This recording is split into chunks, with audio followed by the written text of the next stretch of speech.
Hey, Alexia, Hey, Foster. do you want to start the show? Hello, welcome to another episode from Inglês no Rádio. I am Alexia Souza, and I'm here with Foster Hodge.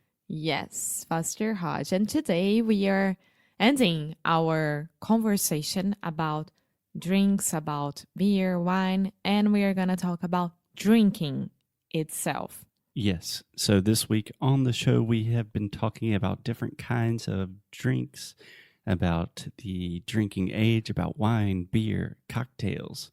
And today we thought it would be a good idea just to summarize and wrap things up, talking about drinking more generally, about the pros, about the cons, the benefits, the drawbacks, all of that stuff.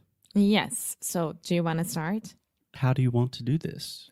I don't know. I think that you can talk about the pros and I can talk about the cons and we can mix this. And Sure. of course, we are going to have a huge discussion about it. So, Yeah, if you want me to defend drinking, I can take either side of this. I think everyone knows by now I love a good debate.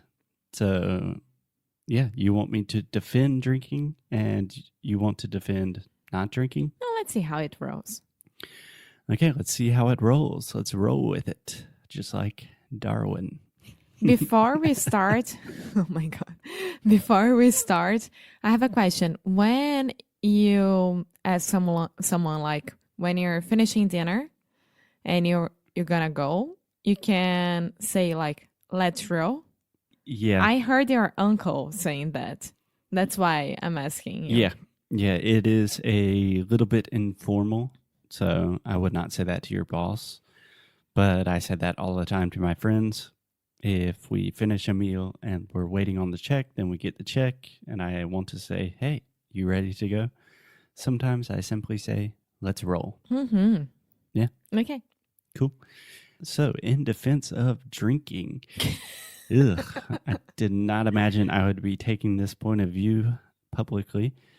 Drinking, when done responsibly, is a really good thing. Many of my best experiences in life, a lot of my best friends, those have happened under the influence of a few drinks. But what's responsible for you? Responsible is a subjective term, but responsible first means definitely not driving. Responsible second means just having a few drinks. I'm not talking about the way that I drank in college where you're getting blackout drunk. Just having a few beers or a couple glasses of wine with friends. I think Drinking it's great. socially. That's what you're talking about. Yes. Yeah, that's what I like. I have no problem at all at going out and having a glass of wine, a glass of whatever, and having fun and going back home. I think that's super healthy and no problem at all. No problem. Okay, I won the debate. Wait. But when you start doing this 7 days a week at lunch and at dinner, and you start losing control of how much you are drinking, I think that it starts becoming a problem. Yeah, My point of view. If you are drinking 7 days a week at lunch and dinner and losing control of how much you are drinking, I think we would consider that a form of alcoholism. Yeah, like, oh, that's fine. I only drank 1 glass of wine at lunch, and then you drink like 7 glasses of wine during dinner.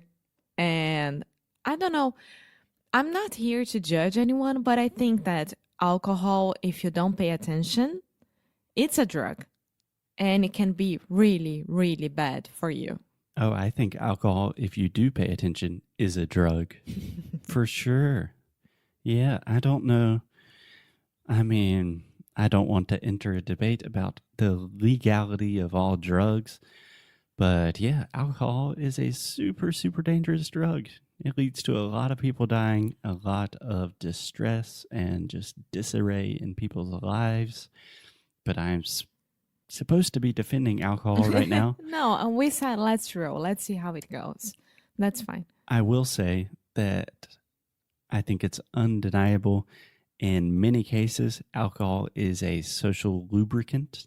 So it makes conversation easier. It makes people a little more loose. It's easier to talk to people. And as someone that suffers from a lot of social anxiety, having a beer or two, yeah, it has helped me a lot in certain situations. I was always the one who stayed sober during parties and meetings or whatever during our teenage years because let's not lie here, everyone can get drinks or beers before 18 years old in Brazil. You just have to know someone or someone's brother, sister, whatever. And I was always the one that would tell everyone what happened the other day. And The night before. yeah. And I kind of like that because I was the one who was remembering everything and I wasn't waking up like feeling like shit. Yeah, you can say that. Yeah. And I was always so afraid of what that substance would do to my body. As I said before, I was super careta and ridiculously afraid of everything that could do some harm to my body. And it was amazing because I had my blood test this year and I sent it to my doctor and he said, that's okay, everything's fine. He knows my history, but I sent it to my student who is a doctor. And then he saw, I have no idea which part was it. And he was like, you don't drink at all, right? I'm like, no, but how do you know that? Your liver is amazing.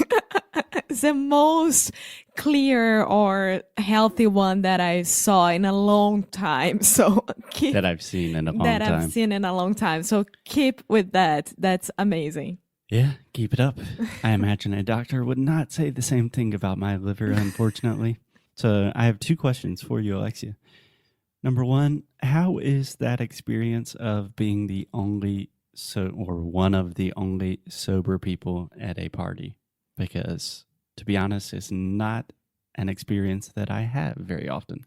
To be honest, I think it was amazing for me. I learned how to deal with pressure because you deal with pressure when you are a teenager or young adult because everyone is drinking. So you had to start drinking as well to be part of the group. And I was like, no, I'm not doing that. So I was faking that I had a glass of whatever in my hand. And I faked that I would take a sip so no one would come to me and say, yeah, you need to drink. Here you go. Shot, shot, shot. And I would be okay with that, you know?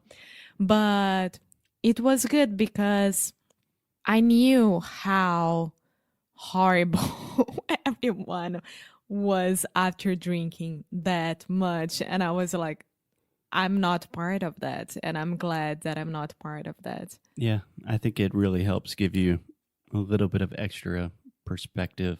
Like, okay, these people drink. It looks like they're having fun at first, and then they turn into crazy assholes. And you don't necessarily have to do that. Yeah. But of course that I tried tequila, I tried cachaça, I tried everything. I'm not like the one who would never try. No, I tried, but I never passed the limits. And it helped a lot as well to have a very, very scary mom with that situation. For sure. For sure. So another question I have for you, Alexia, is drinking related to your English, because I know this is something that a lot of students ask me about. And I remember when I was first learning Portuguese, when we first started dating, normally I would want to have one or two beers just to kind of lose yourself. Not lose myself, but lose the nervousness and anxiety that comes with speaking a new language. So what do you think? I think it helps, of course, but you can't, I mean, I'm talking in general, right? But you can't use this trick for every moment of your life that you're speaking another language because it's going to be fake. So imagine with the conference situation. If I had, I would have to drink the whole bottle of wine to do everything that I was telling you, how nervous I was, how anxious I was. And I did that without it. Right. So right. I don't know. I was trying to get more at the question of, for me, I know that if I have 1 or 2 beers, maybe I'm not feeling very social. My Portuguese is just a little bit slow. After 1 or 2 beers, I can say, okay, agora eu posso falar português, gente. Vamos lá. But there's always kind of a limit. Like, okay, after 4 or 5 beers, then I start recognizing now I'm not speaking Portuguese or English. I'm just kind of sloppy with everything. But what's your question here? If I do agree with that? After a glass of wine, do you think your English is better or worse? I think it's the same. A glass of wine doesn't change After anything. 3 glasses of wine. Okay, I'm sleeping. But yes. After 2? I think that you feel more confident because you feel more, how do I say it? Comfortable with the situation. Relaxed. Yeah, you Less feel more anxious. relaxed. Yeah. And that's no harm at all doing that. Yeah.